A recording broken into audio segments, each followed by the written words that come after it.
Warning: what you're about to hear may contain mature language, adult situations, and depictions of graphic violence. Listener discretion is advised.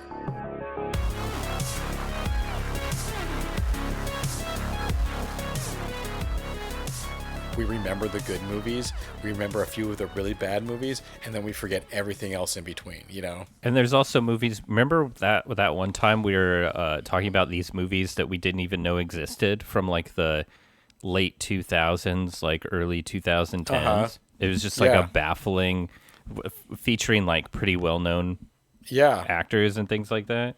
Yeah.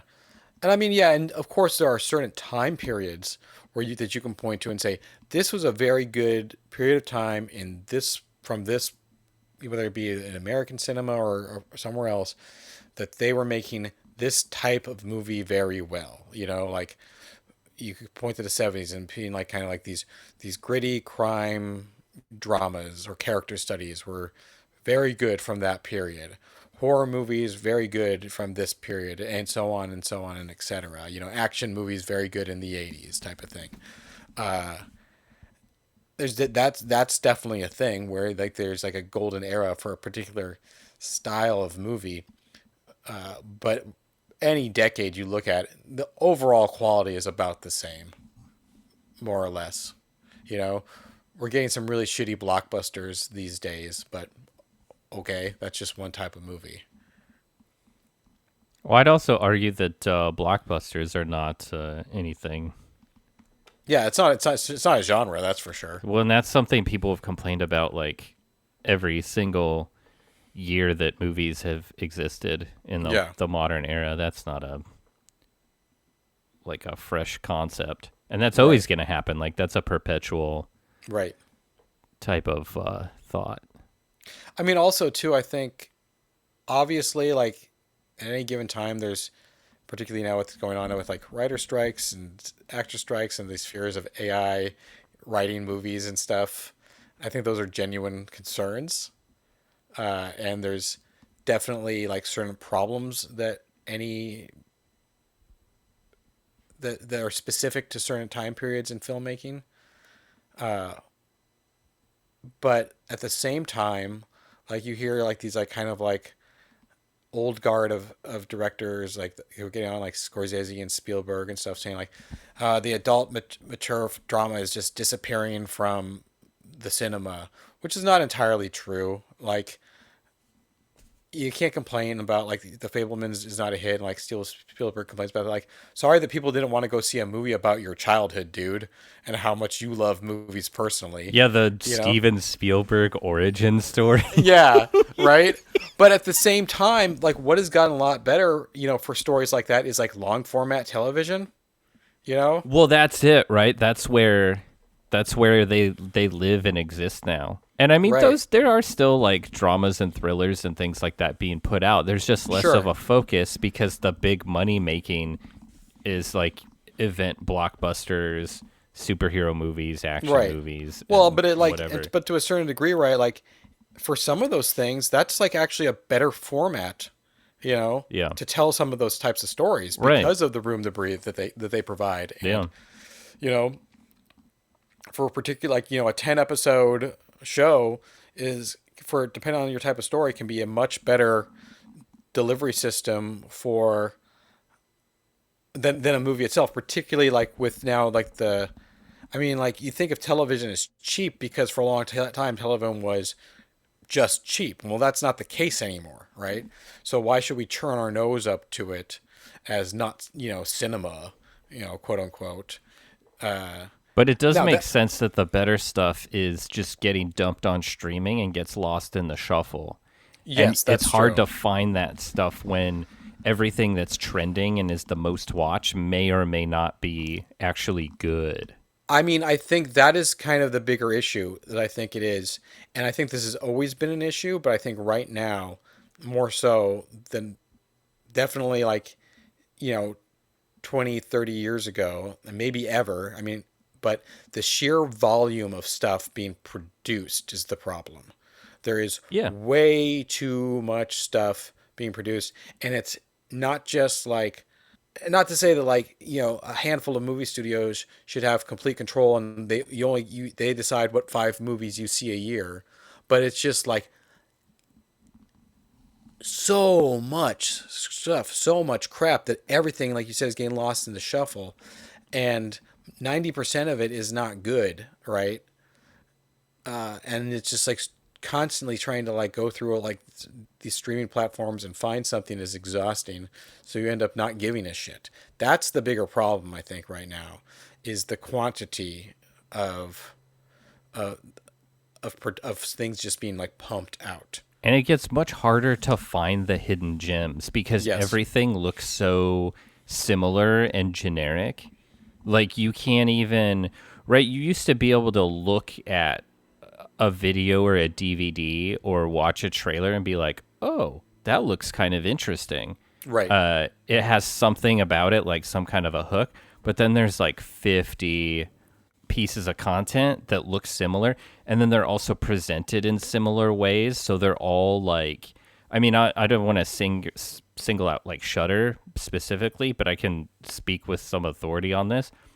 There's tons of movies on Shudder that have super fucking cool thumbnail images or like artwork associated with it, and then the movie is just like the like blandest, most uninteresting, like generic piece of shit you've ever seen, right? Totally. And it's like, but now I can't tell them apart because they all have that. They all have this super cool, like airbrush, like throwback movie poster style thumbnail. And it's like, okay, well, I can't sit here and like go through every single one.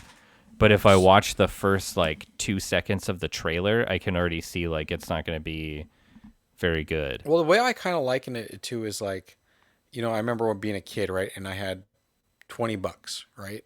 And I wanted to go to the record store and buy some CDs. And I had enough money for 1 or 2. But there was 5 I wanted. So I ended up buying nothing because I couldn't decide. Because I knew I wasn't going to have $20 again anytime soon, right? I feel a lot of times the same way when I'm like trying to decide what to watch. There's just so many options. And I'm just like, I just won't watch anything. I'll just put on YouTube videos. Yeah.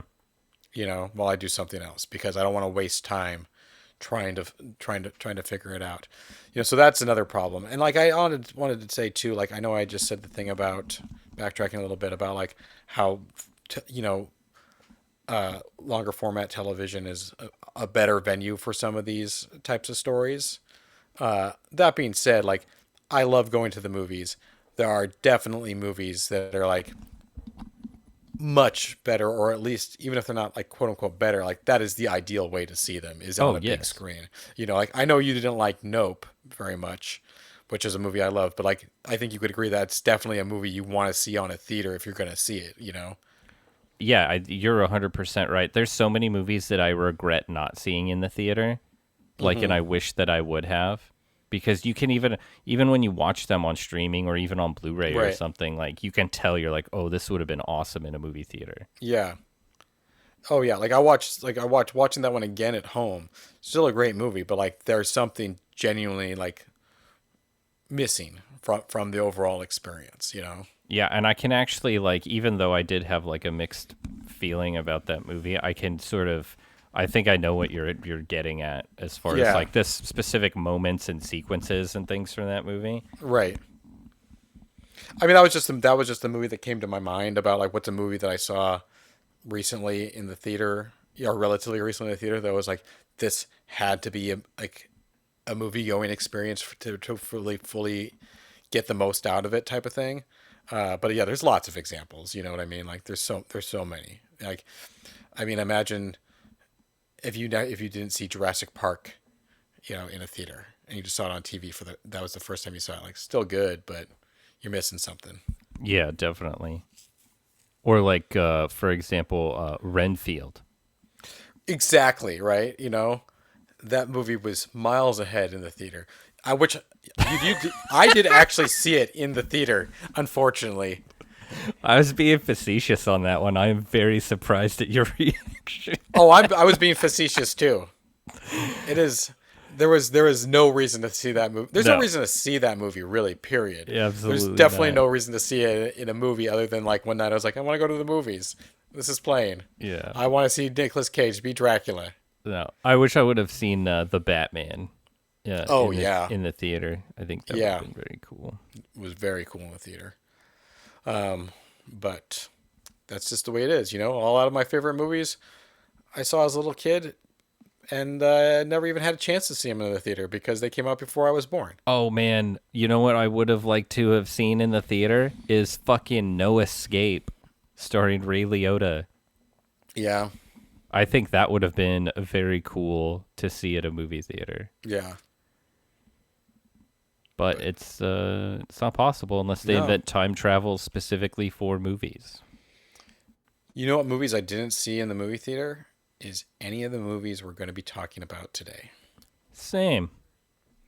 Welcome to the Trash Heap podcast, by the way. This is the show where we're giving Discarded Gems a second chance, and we're out to prove once and for all there are no garbage movies, only garbage opinions. That's correct. Elliot, and I'm Keith, and that's how you introduce a podcast 15 minutes in. You should do the intros every time because that was much better than when I tried. It's funnier when you do it. And sometimes you remember what it is, and other times you don't. It's sadder when I do it. Like, it's pathetic when I do it. It's like, oh, look at this. They let this guy with dementia on the podcast. How sweet, Like, I was on high school radio like 2 or 3 times, so I got the chops for. You got those broadcasting chops, yeah. I could do the top of the hour station IDs and send it to the ad roll and blah, blah, blah, blah, blah, blah. There you go, man. You're all on it, man. Yeah. Well, let's see. So today we are going to be talking about a couple movies. We're also, it's mainly we're paying tribute to somebody who just passed away, who I think was influential on both of us growing up, right? I was thinking about like what the impact really is here. We're talking about obviously Paul Reubens, most commonly known for his role as Pee Wee Herman. I watched the show Pee Wee's Playhouse, but I didn't sort of hang my hat on it in the way a lot of kids did. But it was like seeing Pee Wee's Big Adventure and the lasting effect that movie had, as well as like, I think in a lot of ways that movie like really shaped my sense of humor and is sort of like one of those movies like I can't let go of. Even as an adult, it still has such a relevance and like a power. So I am like growing up, Pee-wee's Playhouse, a whole thing. I was a Pee-wee like nut. I had Pee-wee pajamas. I had action figures. I had the color form set. You. Oh yeah. And honestly, I can't even remember like what if I saw. I might have seen Pee-wee's Big Adventure first before the show, maybe even, but I can't recall 100%. Probably not. But I saw that like really, really early as well. Which the movie predates the show like by a year or two, a couple of years. But like that was like I definitely didn't see it when it came out because I only would have been like 3 years old when it actually came out. I also don't like when people say like what's your favorite movie or what is this, like I don't really like that question because I don't know, I think it's weird like to have a singular favorite movie. And I think there's 2 types of people when people answer that, like they say stuff that like what's their favorite movie that week, where it's just like, oh, I just saw this movie, it's my favorite movie, or it's just like I'm holding on to this one movie forever, right? Yeah. I find it a little bit easier when you get into like subgenres or something, where it's like not even like what's your favorite horror movie, but like what's your favorite horror movie about 2 weirdos in a lighthouse, like oh, The Lighthouse, But I can say with complete confidence, unequivocally, Pee-wee's Big Adventure is my favorite comedy of all time. It might be one of the it's arguably in like the top 5 greatest comedies of all. Even if you don't think it's funny, like even if it's not your type of sense of humor, as a movie, it's like a true like epic. Yeah. Like it's an incredible story.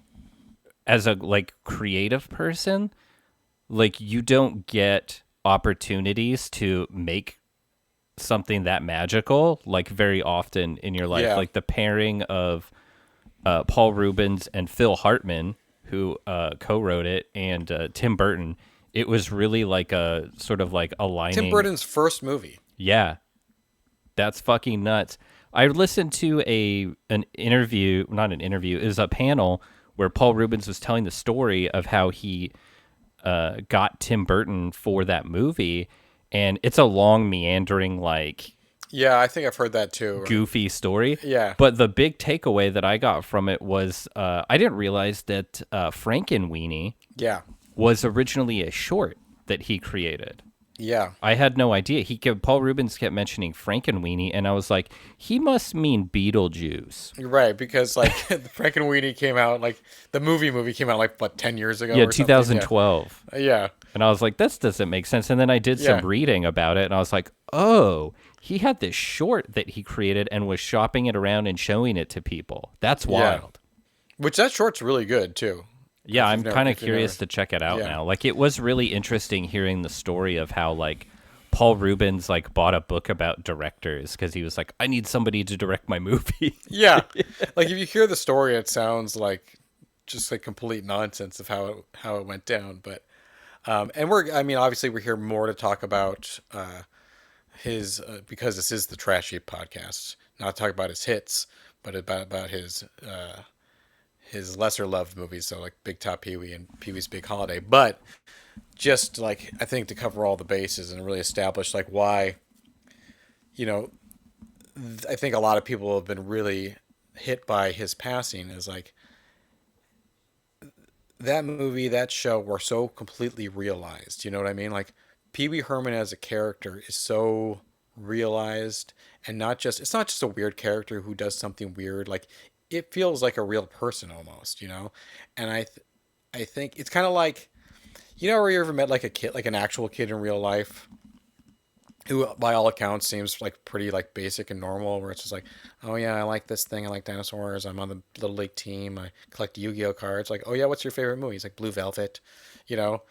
That kid exists somewhere, and like, so you can imagine this Pee-wee character existing somewhere too, kind of, almost. And I think that's maybe why this hits people as big as it is, because you didn't just lose Paul Reubens, you lost Pee-wee Herman. Pee-wee Herman died. Yeah.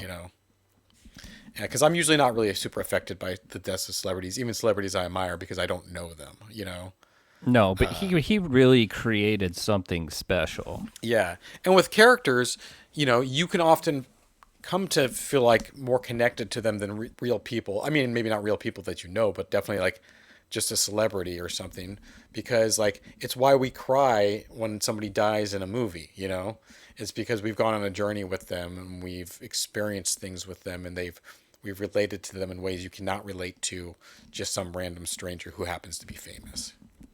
Yeah, and in this circumstance, like sometimes we talk about how people make certain aspects of pop culture their personality, but in your formative years, when you consume something like a Pee-wee's Big Adventure, right, it does shape like your sense of humor and kind of like a way that you like process the world.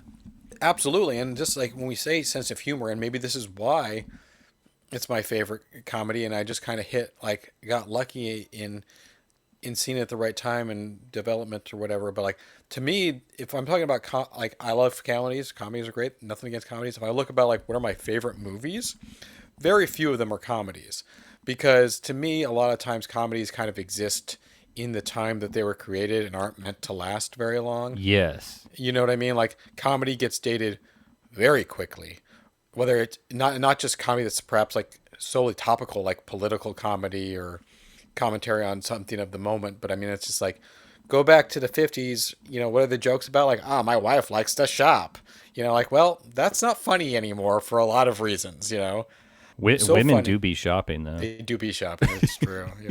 It's just not a laughing matter, Pee-wee, like, and particularly Pee-wee's Big Adventure, the comedy in that has nothing to do with the sensibilities of the time per se. No, a lot of it is. I don't know if I would wholly call it timeless, but if there is a movie that is timeless, like this is about as close as you can get, because it's not contingent on a bunch of pop culture references or slang of the time or anything like that. Like it is very like, it's about characters and environments and situations. And like one of my favorite gags is when Pee-wee is with the convict driving the convertible and he's driving through the night, and eventually the signs of the curved road eventually just turns into this crazy jumble of like zigzags, and like, you know, like someone just like drew randomly with a marker. Mm-hmm. That is hilarious. And until maybe in a time before highways and freeways, or at some point after, that will stop being funny. But as long as we have those very familiar road signs, that's always going to be hilarious. Well, I mean, it's also just like the very conceit of the character itself. Like, so much of the comedy comes from just like this weird man-child who no one treats him as if he's odd, you know? Yeah. And that is the great thing about it. It's just like this it's how straight it's played. And this incredibly weird character just kind of like walks in and out of everything. And everyone's just like very accepting of it. And just in terms of like filmmaking, and you say like the rareness to make these types of stories and how this is a true epic, but beyond that, like the balancing in tone, particularly in Pee-wee's Big Adventure, is executed so well that like the between the surreal and the real, which is something hard to do. I mean, like it's amazing. And like the other two movies we'll be talking about, like they might do it, you know, successfully here and there, but not to the same extent. No, it's almost flawless. Like we completely accept that not only does this person exist in this world, but everybody else does too. And almost every single scenario is completely plausible. Yes. And fits. But it also, like, you get those emotional sort of peaks and valleys of like, even for this world, something fantastical did just happen. And I wonder too, because I was just kind of like, I was thinking about this last night, kind of like trying to find like a comparison of like, well, what's another type of thing that kind of balances these types of like normal world, surreal world, you know, type of thing. And I kind of kept like thinking of David Lynch movies and Twin Peaks and stuff. And it's interesting because they're kind of both somewhat influenced by the same pop culture and like time periods and oddities that Pee-wee's is. You know, there's a lot of visual connective tissue of like the thing of like old-timey diners, and like despite them being like very different like in like subject matter and whatnot, there are some similar tones between them, you know. And I wonder if it's like just so having pulling from those source materials and those inspirations translated well into this kind of like surreal, like twisted version of a Norman Rockwell painting. Well, and that's it, right? It is just like these like notions of Americana, like the like suburbia and diners and roadside attractions and tour guides and movie studios, and even like, man, that the self-referential like movie making exists in this world, and then eventually the story is so incredible that it gets made into a movie, and then we're watching it. Yeah. Which is something that's been done a lot since then, but like it was kind of a novel idea, I think, at the time, you know. I can't really think of anything prior to it that does it. And I'm sure there might be like one or two examples, because obviously we reference like things like Scream and Last Action Hero, right? But I know there's a couple. But I mean, those are after, you know, like after Pee-wee's Big Adventure.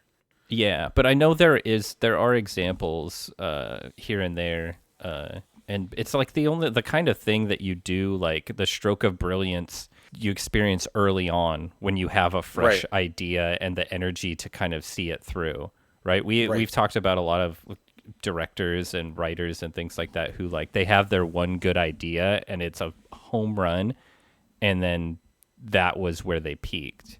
Yeah. And I mean, there could be other environmental factors going on too. I mean, even times a lot of like big directors are beholden to certain like demands of the times, or like studio demands of like of a particular era, or the converse of that is when they become too big and they have too much power and they stop, questioning any of their ideas, and they think everything they do is brilliant, and it just becomes indulgent, you know. Where this movie, it's kind of crazy to say that Pee-wee's Big Adventure feels restrained in comparison to a lot of other stuff Tim Burton's made, you know, even though it's so weird, it's restrained in comparison to some of the other Pee-wee movies that have come out, you know, like it doesn't outwear its welcome in any given scene, you know, and like it just keeps, it doesn't have filler.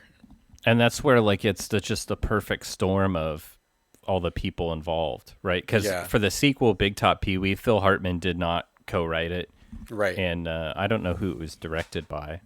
It was the same guy who directed Grease and The Blue Lagoon. I know that. I can't tell you what his name is. Why am I not shocked? Yeah, just kidding. I have no frame of reference for that. And then the guy who directed Pee-wee's Big Holiday is like someone who's a TV guy who directs episodes of like Comedy Bang Bang and Wonder Shows and stuff like that.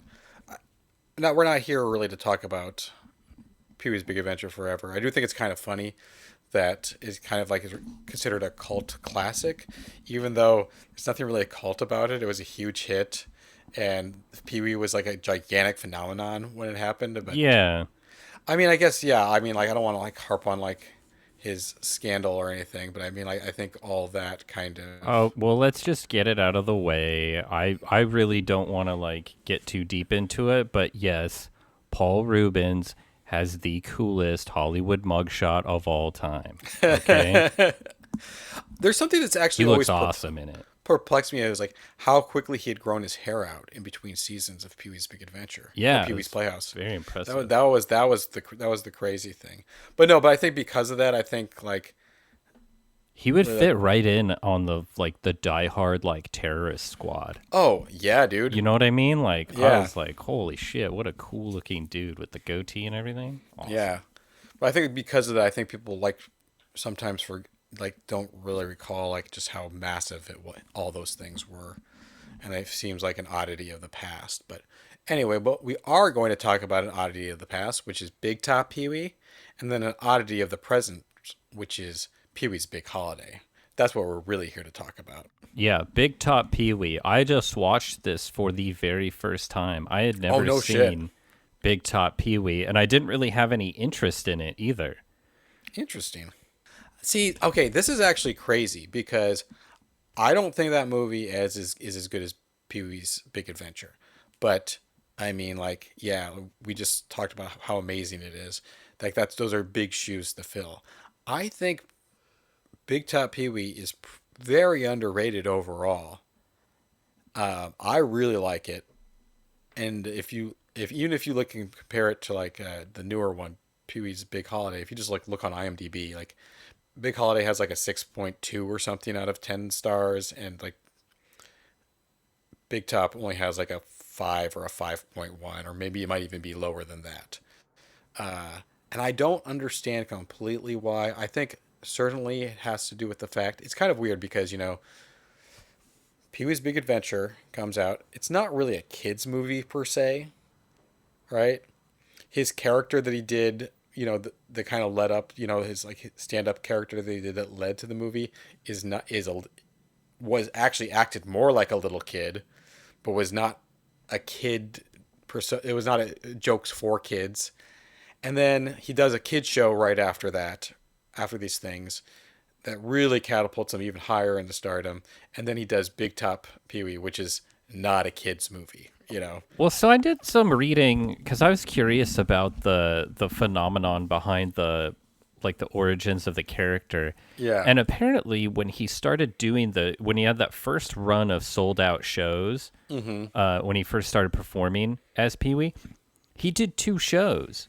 There was one, like an early show that was sort of all ages, and then there was the evening show, which was the body and kind of subversive version, which I had no idea about that. Yeah, which was the later show was obviously adapted into the HBO special or whatever that kind of a lot of people know as the bodier version. But then I guess the kind of pared down version was what they kind of adapted into the show. Mm-hmm. So that was pretty interesting. Yeah. Like he really I mean, the whole origin of the character is interesting too. Like, there's tons of interviews with Paul Reubens talking about like how he was, working with the groundlings, and right. He was having trouble kind of doing the things that he wanted to do. So he started working on this character and kind of went all in on it. And it's kind of a hodgepodge of all these different influences and ideas. But the contrast between Big Adventure and Big Top, it is like the adult themes. Right. And I think I kind of even remember like a little bit of that at the time when it came out, like adults talking about or seeing it on the news as a kid, being like, oh, children's star blah blah blah makes this raunchy, sexual innuendo filled movie, like this isn't for kids, and like, but acting like he'd only ever been for kids type of thing, which to a certain degree, like, I get, but at the same time, it's like you can't just expect everything to be consistent with what your little individual piece of knowledge is, Yeah, definitely. But I can also see, like, you have this property that's largely presented as for kids on television, right. And then kids are going to look at it and be like, oh, I want to go see that. Oh, sure. Absolutely. So I guess if you're like a, big baby adult parent, like you're here's the other thing. This is also the era when they were marketing RoboCop action figures to kids. Yeah, and Rambo. And stuff. So it's like, like there was a weird time period where it's just like, hey kids, that movie you weren't allowed to see? Well, here's the action figure just for you. Let's create this demand for your interest in the adult ultra violent property. Yeah. But it's pretty tame in terms of adult themes. I think it's pretty tame. There's some gags and when we say it's like raunchy and innuendo filled, it's like it's still a PG movie, right? Yeah. And I think that if this movie had come out directly after Pee-wee's Big Adventure and not after the children's show had come out, like if the order was switched up, I think it would have been better received. I think there probably would have been like a lot of like, oh, it's not as good as the first one, which it's not, but I don't think the absolute like ringing it got would have happened. I think it would have been a much like it would be more beloved now. Yeah. And it's funny too, because when we were first conceiving this podcast, this was one of the movies I always had in my mind of doing for the show. Just really? Because it was because it was a movie I really liked that's kind of universally considered not great or even sometimes hated. And I when I watch the movie, I really want to hear what you don't like about it, because when I watch the movie, there's so many things in it that I think are so funny or fun set pieces or ideas and whatnot. I do think there is some fun to be had here. I just think that overall it's just not. It's what you would expect as far as like a TV show getting turned into a movie. Mm-hmm. Like it's pretty unremarkable and doesn't really sort of like hit the high notes. But I think there is some fun and silly gags. I mean, right off the bat though, I was like, oh, this isn't a sequel. This is just another Pee Wee Herman story. Because inexplicably, he's living on a farm by himself. And that is one of the things I like, the fact that there's no notion of continuity. Like, the events of Pee-wee's Big Adventure have never occurred in the world of Big Top Pee-wee. Right. Which is something I really like. I'm fine with that, but I'm also like, there was a sort of curiosity to Pee-wee's existence. Because here's a guy who seemingly has the personality of a child, but he is obviously a grown man. He's clearly hyper intelligent in some ways and capable, and he lives by himself. And so how does he, like, what is his whole deal? And you're kind of wondering, even after everything that he does and goes through. But in Big Top, it's immediately just sort of, they start explaining things away. And even though they don't get too deep into his backstory, he's like living on a farm and he's like a botanist. The only thing... And he went to community college to learn how to do... Agricultural junior college. Yeah, that's right. That is the only thing we know about his backstory whatsoever. Well, and it was just enough that it like sort of stuck in my craw. I was like, hey, wait a second. Like...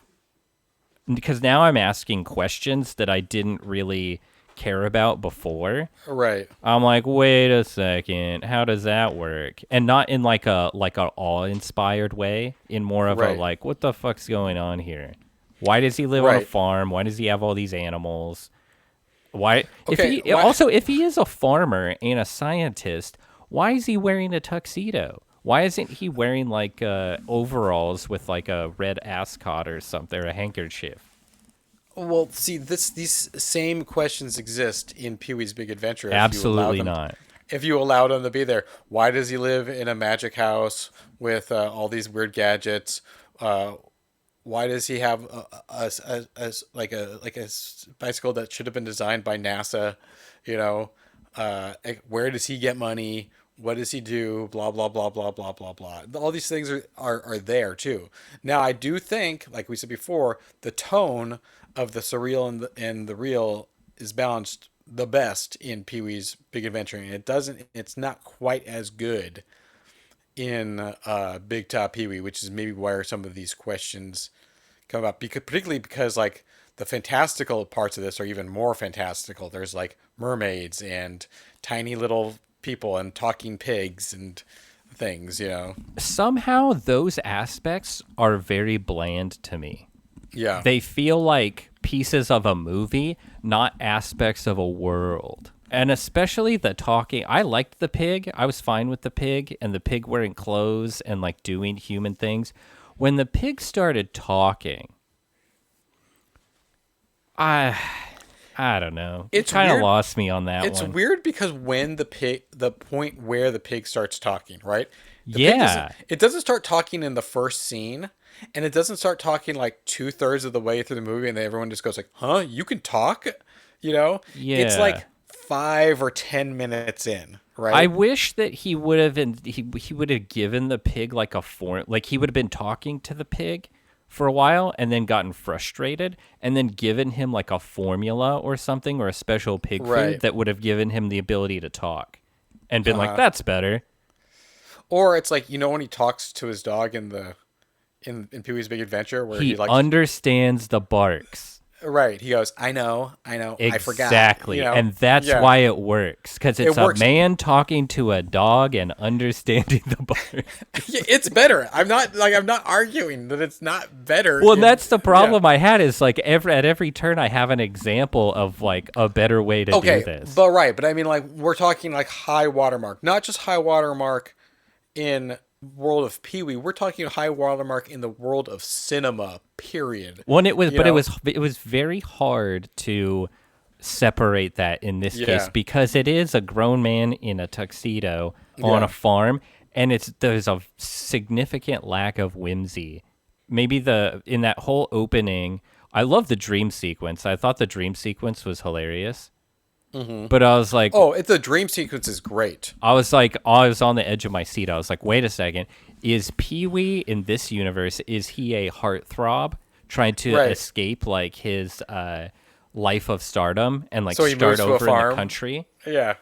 Or joins the circus or whatever. Yeah, the answer is no. He's just having a dream. Well, all 3 Pee-wee movies start with a dream sequence. Right. The Abraham Lincoln disguise. Pee-wee the pop star is disguising himself as Abraham Lincoln to avoid his fans, and and then other people are like rushing up to Abraham Lincoln. Yeah, the fan is like, "Oh my God, Abraham Lincoln, I love you." They're like, "Look, it's Abraham Lincoln. Can I get your autograph?"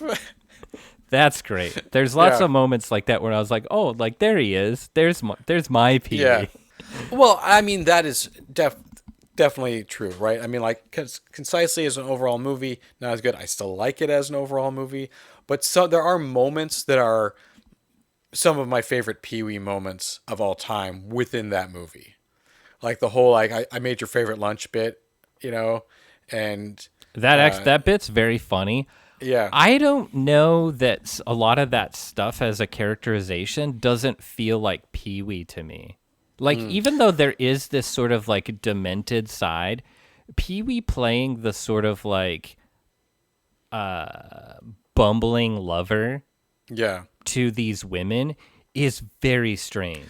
Well, see, this is another thing I kind of like, too, because, like, we talked about, like, the continuity, and the continuity of this world doesn't exist. Like, Pee-wee's Playhouse doesn't exist in the Pee-wee's Big Adventure world or the Big Top Pee-wee world. Big Top Pee-wee doesn't exist in either one of either. Same with like his stage persona and his late night persona. Like the character is fully realized, but he's always kind of has the ability to be malleable and different at the same time. Like his late night persona was much more like, this is just a kid, right? This is an adult pretending to be a kid. Where Pee-wee's Big Adventure is like, what is he? Is he an adult? Is he a child? I don't know. Well, right? in normal situations, like familiar adult situations, he would sort of zig and zag and like you wouldn't know where he's going, right? Like in Big Adventure when Dottie is showing romantic interest, like he couldn't care less. He cares about his bike. He does like her as a friend and says as much, which is okay, cool. That's something someone would do. But he also like, instead of being like, I don't want to date you, relation, blah, blah, blah, he gives this speech about like, he's saying like these ridiculous things about being a loner and a rebel. Right. You know what I mean? Like he's going in a completely different direction. Yeah. And in this case, he's like, oh, I'm a bad boyfriend because I don't know what. He's not just a bad boyfriend. He's a total like horn dog, Like he's the horniest Pee-wee of all time, Yeah, that's super weird too. Which he did use that in his stage show a little bit. Like he'd like put like mirrors on his shoes to look up Miss Yvonne's skirt and stuff. Oh, weird. Yeah, so that's I mean, super pervy. It is super pervy, right? And I like the fact that like in Pee-wee's Big Adventure, he's completely disinterested in women, and this one he's like has this insatiable like lust, like throughout the movie. It's definitely different, but it's like particularly juxtaposing them together, it actually makes both movies funnier to me a little bit, It's a weird priority, but I can also see like this is kind of like an oddball. Like this is the type of movie that I feel like if you saw this one first, it would be your favorite. Or you could be like, you saw this, may not even be your favorite, but you're like, I saw this one, it was really good, and I saw Pee-wee's Big Adventure, it was even better, but you wouldn't have like the disappointment of the follow-up. Yeah. See, that's always the thing, right? It's like when the second one is not as good, people are like, oh, it's not as good, blah, right? When the second one's better, which doesn't happen too often, but when it does, you don't lose love for the first one, you just have more love overall, right? Yeah. Which I understand why that happens, but it's just still kind of an interesting phenomenon, Yeah. I mean, and maybe that's my overall, like, I was less interested in what everyone was trying to accomplish in this movie, as far as the circus is concerned. And then also, a lot of the gags and jokes and things weren't like such a unexpected left turn. Like, they weren't such a, like when Pee-wee breaks up with his fiance, and then she is dating all four of the tumblers. Yeah. Like, that's a funny gag, but it's also, like, it's a very, like, I don't want to say it's, like, a by the numbers, but it is, like, it's not too far off. Like, I wasn't, like, completely mind blown, when she said that. I mean, yeah, but even Pee-wee's Big Adventure, it kind of hits all the classic, like, adventure story, beats, like, we meet kid with bike, next scene, kid loses bike, journey for bike, kid gets bike back, but now it's even more dire than it was before, it's at its most dangerous point. These are all like classic elements of adventure storytelling, right? Well, right, but like when Pee-wee chains up his bike to the clown, first of all, why does he chain it to the clown, right? That's already like why didn't he just chain it to something heavier or a normal bike thingy. What are those called? Bike racks? Yeah, a bike rack. Yeah, you said it.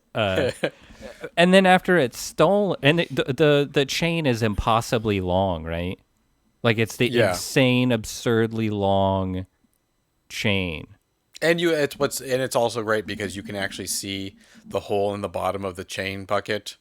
So you can see the chain being fed, that it's not all in the bucket. You can see it being fed through, type of thing. Oh, that's really funny. Yeah, it's just like there's a couple quick little glances, and I believe it's intentional too. That's hilarious. Yeah. Yeah, no, you're right. There's no question, the majority of jokes are better in Pee Wee's Big Adventure. There's a scene where Pee Wee's new love interest is taking him on the elephant ride. Mm-hmm. Am I to understand that him riding in the back is supposed to be a gag? Like, was I supposed to laugh at that? I don't think so. Okay. It seemed like they lingered on that shot for a while, and I was like, do you think this is a joke? No, I kind of was just like, oh, that's so he can, like, put his arms around her. Yeah. And, you can see them hanging out and falling in love, blah, blah, blah, blah, blah. I didn't, like, not take that as a gag in and of itself. When she eventually slaps him in the face, and he has that hand slap, yes. like that handprint, yeah, is on from what we can assume is like the middle of the afternoon until well after dark, like until dinner time. That's hilarious. It is very funny. I thought that was really funny. That's really funny. The whole like cheese sandwich bit is really funny. Yeah. Particularly like it's just at the end where he's like this big ordeal of like, oh, everything stops for Pee Wee. Here's your sandwich. Here's your pickle. Are you happy now? And he just goes, uh-huh. Well, that's another thing is like he has so many antagonists in this town. Yeah. Why does he live there? It doesn't matter. This town comprised entirely of him, a bunch of grumpy old people, 3 kids, and a school teacher. And they're seemingly like trapped in a time warp. Yes. Like they are like anachronistically placed here in like some kind of an old-timey like town where they keep pickles in barrels still. I mean, meanwhile he's doing advanced botany and chemistry to solve the world's hunger problems. I mean, that's present in all Pee Wee things is some sort of anachronistic, like you said, element, including Big Adventure, very much so in a Big Holiday. Big Adventure, like look at the Buxtons and their palaces, and like, which there has another character like Francis, who you're like, what's his deal? Is he an adult? Is he a child? I don't know. No, he's just a spoiled rich guy. That makes sense. I will say there's still one joke I do not get to this day, and it's like haunted me for years, and that's when Pee Wee gives them gum to Francis and his dad. Yeah. And obviously Francis gets the one with the black shit in it. And it's all gross looking.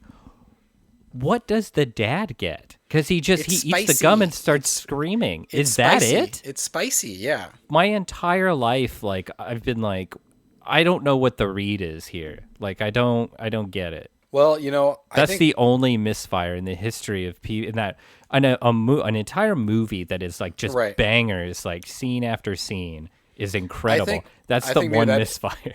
That's a piece that perhaps is a little dated because we didn't grow up in an era where trick gum existed, really, right? Did you ever own trick gum? No, but there's still like magic shops may not be much of a thing, but costume shops with props and things like that are still a thing. At least here on the West Coast. I think trick gum was more of a thing like in the 50s and 60s. Yeah, definitely. 60s. I remember like my dad talking about how he would eat the spicy trick gum just because he liked it, Yeah. He goes, it wasn't actually that spicy, and it was he liked the flavor.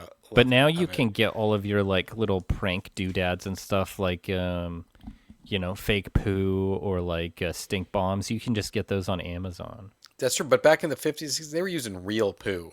Right. They were taking real poo and setting it in a flame. Yeah. Lame.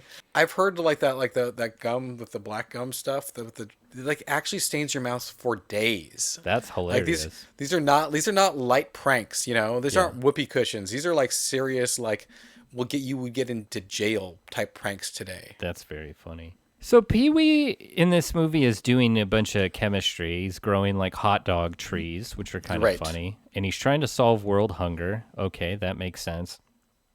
Sort of. And then a circus blows into his backyard. Where the hell did they come from? Well, they're a traveling circus. Right. They're coming through town.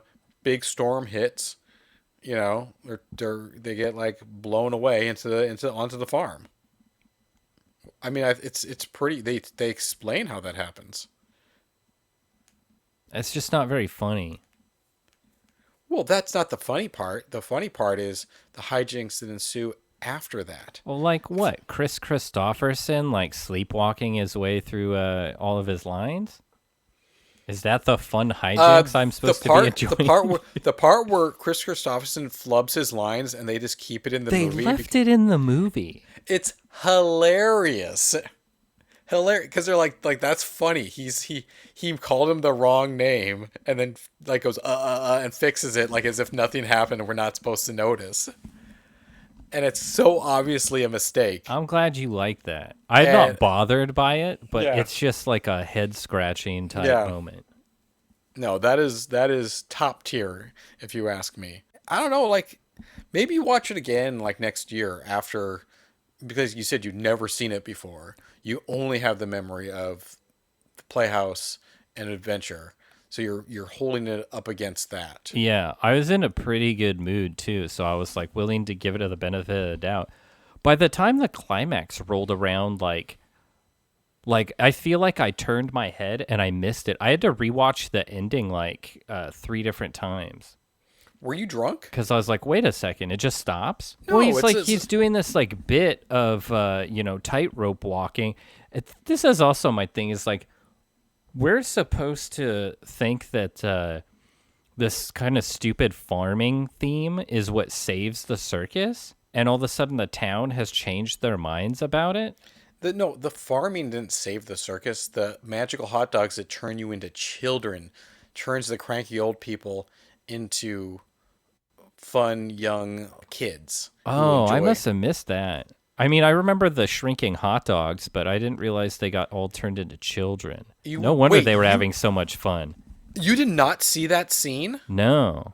He like after like the old people go down and like say like we're shutting the circus down for all these like phony violations that they make up, right? Pee-wee like takes the cocktail weenies to their like the general store and goes, "Oh, hey guys, right, yeah," and they're eating. I saw that. Right. I didn't see them transform into children. That is the whole scene. Where were you?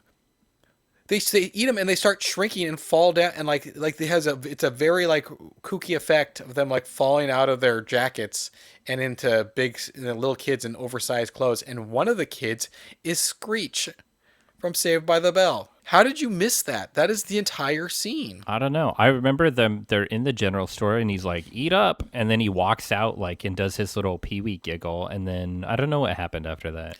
Did you like get up to go get like some potato chips? And yeah, something like that. Were you watching this scene and you're like, man, cocktail weenies sound good? Yeah, I was like, oh, why did they, they must have got tired of eating, I don't know, whatever the fuck they normally eat. Oh my God. I don't understand how you missed that. Yeah, that's what happened. That's what saves the town is he reminds the old people of magic and joy. What it's like to be a kid. Wow. What it's like to be a kid. Yeah, see, this is just like it's like a very special episode of Pee-wee's Playhouse. With a lot more horny stuff in it. Yeah, the long kissing scenes are weird, man. I don't know what the hell the point of that was. It's funny to see Pee-wee do that. And then also like the scene where he seals the deal and it just cuts to shots of a train going into a tunnel and like mud wrestling and fireworks going off. Yeah, like that's not. I've seen that before. That's like an existing gag. That was pretty weak. It was weird and funny. I think in the context of being in this movie, but like it's not inherently funny. I think the way it builds is funny because it just starts with like the very like old timey joke of the train going into the tunnel, right? Yeah. But then it culminates with just mud wrestling, which is like so it's subverting the gag a little bit. I guess. It's not like a killer joke or anything, but I think it succeeds on a certain level of subverting the old cliche. I say it's a good movie overall. It's pretty solid. I get laughs out of it every time. I enjoy it. I like the send up of like these kind of old timey notions of like, you're a kid and you read these books about life on the farm and these things about running away and joining the circus, and it all kind of works for me on those levels. Yeah, I feel like there was something in there, and like the theme of Pee-wee trying to like, he really wants to be in the circus and like live that life, and he breaks up with his fiance, and he's like, "Oh, I thought I was coming with you to be on the road in the circus.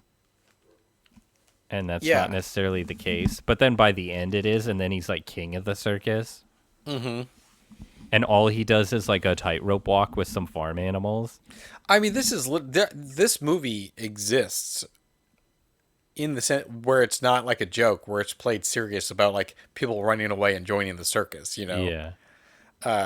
I mean, I think it's also a natural progression too, to a certain degree, because like, what are you gonna do if you make a sequel to Pee-wee's Big Adventure? You want more of the same? Exactly. You want him to go on another road trip, because that's what Pee-wee's Big Holiday is, and it's in my opinion definitely the weakest of the three. I still like it, but it does feel like we're just like treading the same ground again. I did not watch it. Now, am I to understand that in that one, Pee-wee is Pee-wee Herman, the media phenomenon? No, he's just Pee-wee. Once again, no continuity to the other movies. People refer to him as as a child a lot too. In this one, like sort of, they're like, you're the nicest boy in all town, you know, type of thing. So it is less. It's still like his what age he's supposed to be is even more ambiguous, which is funnier because he's even older, type of thing. But as an overall movie, it's another road trip movie and him getting in hijinks on the road for different reasons. He's not looking for his lost bike. So the premise for this one, if you haven't seen it, is he lives in a small town called like, I don't know, like Greatville or something, and he's never left town. Everything in his life has always been exactly the same. And then one day, Joe Manganiello from Magic Mike and True Blood walks into the diner he works in and inspires him to get out on the open road and invites him to his birthday party in New York. But he's playing himself. He's playing himself, yes. All right. There's even like a gag where he goes, like he introduces himself and Pee-wee goes like, well, nice to meet you. And he goes like, well, you're kidding, right? And he's just like, no. It's like, why would I know who you are? Type of thing. We just met, type of thing. And he says like, yeah, you know, I was in True Blood. And he goes like, no, never heard of it, you know. So this one actually, I think, balances the tone the worst out of the three between the real and unreal. And partially it might because it might have to do with the fact that there's so many references to things that currently exist and real people who are not historical figures like Abraham Lincoln. Which it is a funny gag, him playing like this exaggerated version of himself, and like him and Pee-wee becoming best friends and ultimately and whatnot. Like there's a lot of humor in that, but there's definitely some awkwardness in the execution, you know. I'll probably never watch it, to be honest. Well, that's a real shame, man. Maybe. I mean, I didn't even know it existed, so. That's weird. Like, how did you miss this one? I mean, it was just like it was a Netflix movie. It didn't play in theaters. Yeah, so. I'm sure I heard about it at the time and then just lost track of it, but I have never encountered it, like, in all my scrolling somehow. I mean, it's definitely, like, it's still good. I still like it. It's worth watching. It's not a candle to other Pee-wee No, stuff. It's just more Pee-wee shit. It is more Pee-wee shit. And it's funny, too, because, so, Judd Apatow produced this movie, and this is not the movie that Paul Reubens wanted to make. He wanted to make a movie where Pee-wee becomes a famous yodeling star, and the fame goes to his head, and he gets hooked on drugs and has to go to rehab. That's pretty funny. That's really funny, you know? Like, just even like the notion of like you're an international yodeling sensation, you know, who has like groupies and stuff. Yeah, I love the whole idea of like Pee-wee having to deal with like fame and like self-destructing is cool. Mm-hmm. And that was actually a big key part of the Weird Al Yankovic movie, and I think was very well executed. Still haven't watched that yet, but I do want to see it. Even though I'm not really a huge Weird Al fan, I want to see that movie. Oh, I don't give a crap about music spoofs, but that movie's pretty cool. And it's a Roku exclusive still. I don't think you can watch it anywhere else. So. Well, that's because it was their movie. They produced it. Yeah. So, yeah, that was the movie, though, that he wanted to make, which I think is a much more fun idea and obviously, like, separates itself from stuff that's come before, but Judd Apatow insists on it being like a road movie and like a wink back to the first one. Yeah, they probably leaned on him for that one. Yeah. Yodeling, I remember, used to be like a very like funny kitsch kind of reference. Same with like Lederhosen and like you know, for whatever reason. Or polka, or like exactly, like yeah. This weird niche thing that like some people liked a lot for some reason. Yeah, and if you referenced it, it was like, oh, ha ha ha. Right. But I don't know if now, like in modern times, that would have landed as well. But it could have been anything, honestly. Like the whole point is not of like what he was a star for. It's more like the burnout and drug problem and all that would have been where all the gags are. I think it would work without like it still being like the reference to like this niche joke, you know, from before, because once again, like what's funny is not the references to the time, but like the absurdity of the situations, like him becoming famous for yodeling, right? Even if you've never like heard of yodeling before, right? And this is your introduction to what yodeling is. It's a funny notion that someone would become a megastar from doing it. Yeah. Right. So that is more the gag than a reference to anything else. I mean, like, obviously, like we said before, there are references to Americana and things like that, but they're just kind of there. They're not the joke itself. Right.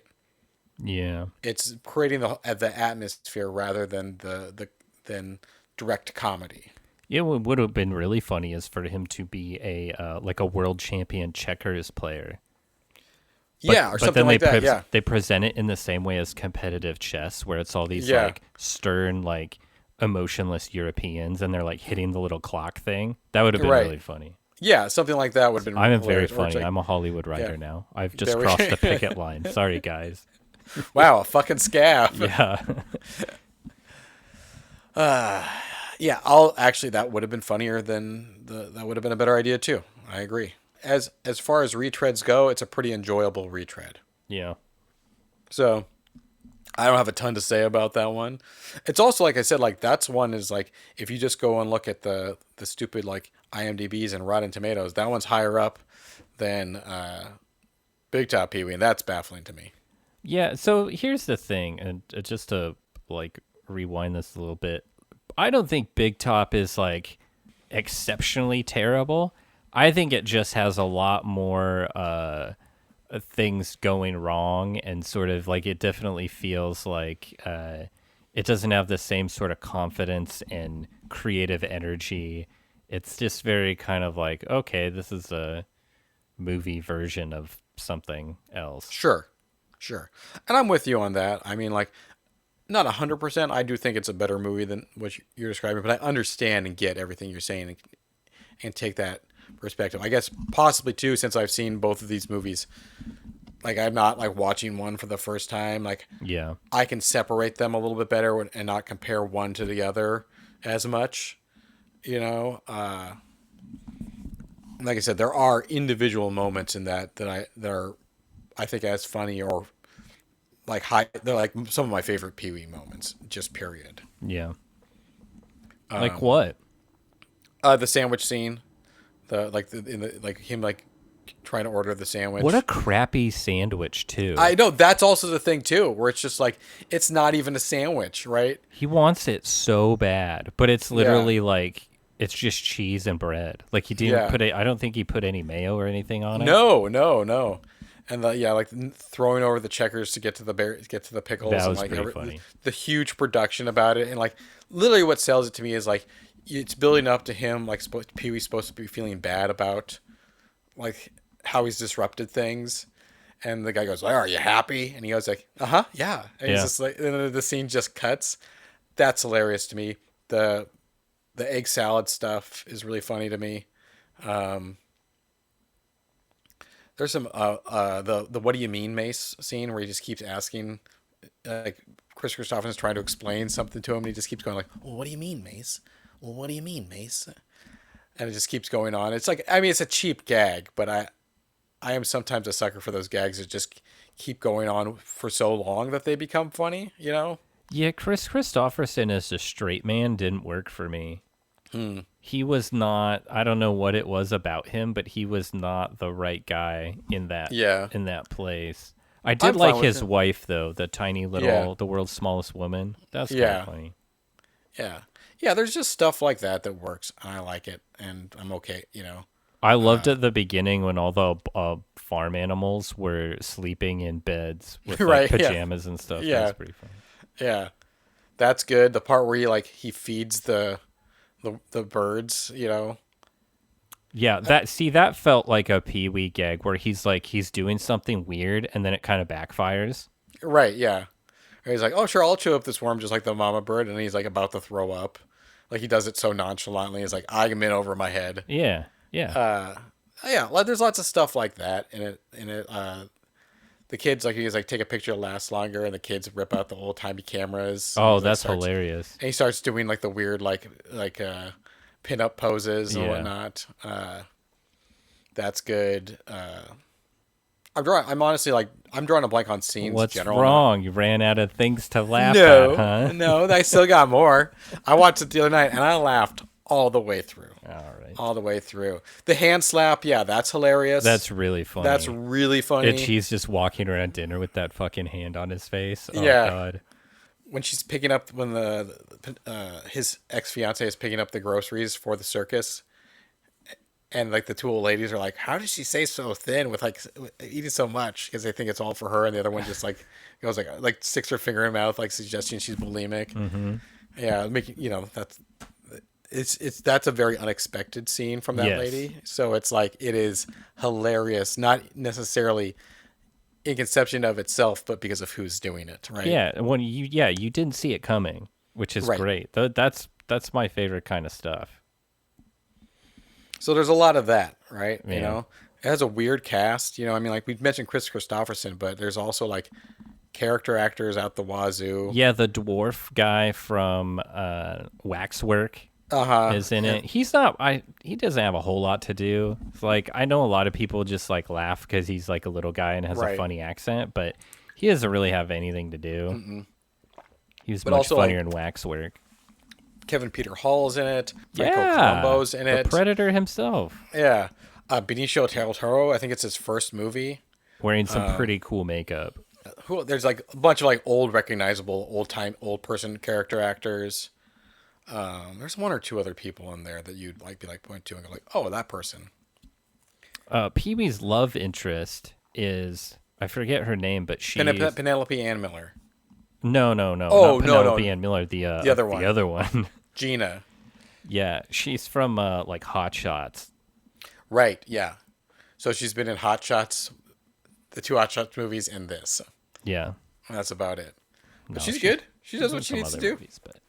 Yeah. So overall, I'd say this movie is watchable, and that's where it stopped. I would say it's beyond watchable. It's very short. It's what? Hour 20. Yeah. It's definitely, in my opinion, beyond watchable, but that's also the thing too. It's okay Pee-wee is still better than no Pee-wee, right? Okay, it's spoken like a true Pee-wee lover. I mean, he's just fun to see. It's fun to watch him do stuff.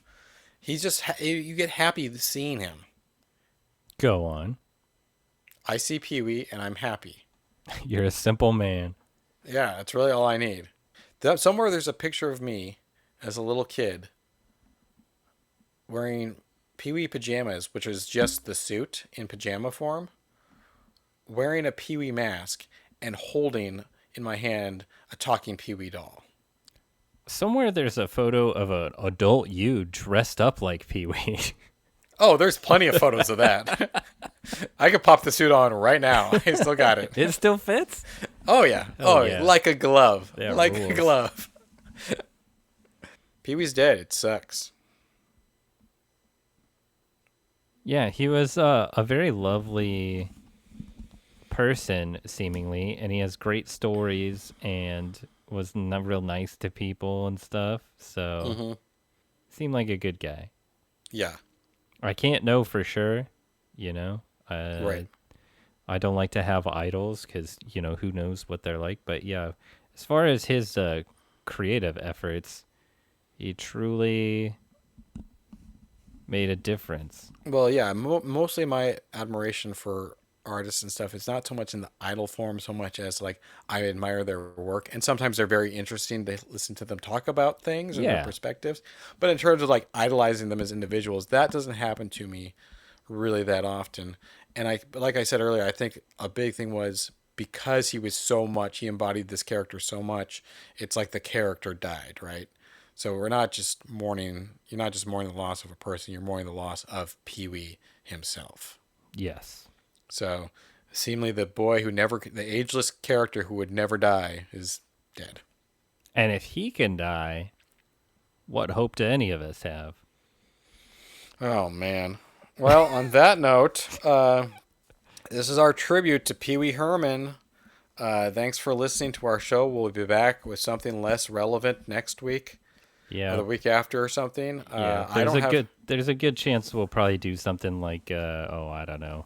Just going off the top of my head, maybe Rest in Peace Department from 2013, starring Ryan Reynolds and Jeff Bridges. I like that you like this gag. I don't necessarily like the gag, but I like that you like it. I don't know what you're talking about. I'm just trying to spitball some ideas for future episodes. Okay. Well, that's just super. Anyway, that's it, guys. We're done with Pee-wee and other stuff. Thanks for listening. And Keith, what do you always say? I don't know. I didn't really have anything prepared for this one. Oh, my God. I call it a hot dog tree because, well, it's a hot dog tree. And until next time, the dumpster is closed. Goodbye, everyone.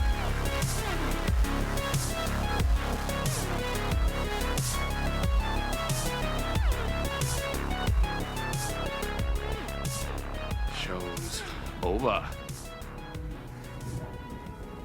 Everybody go back to doing what you were doing.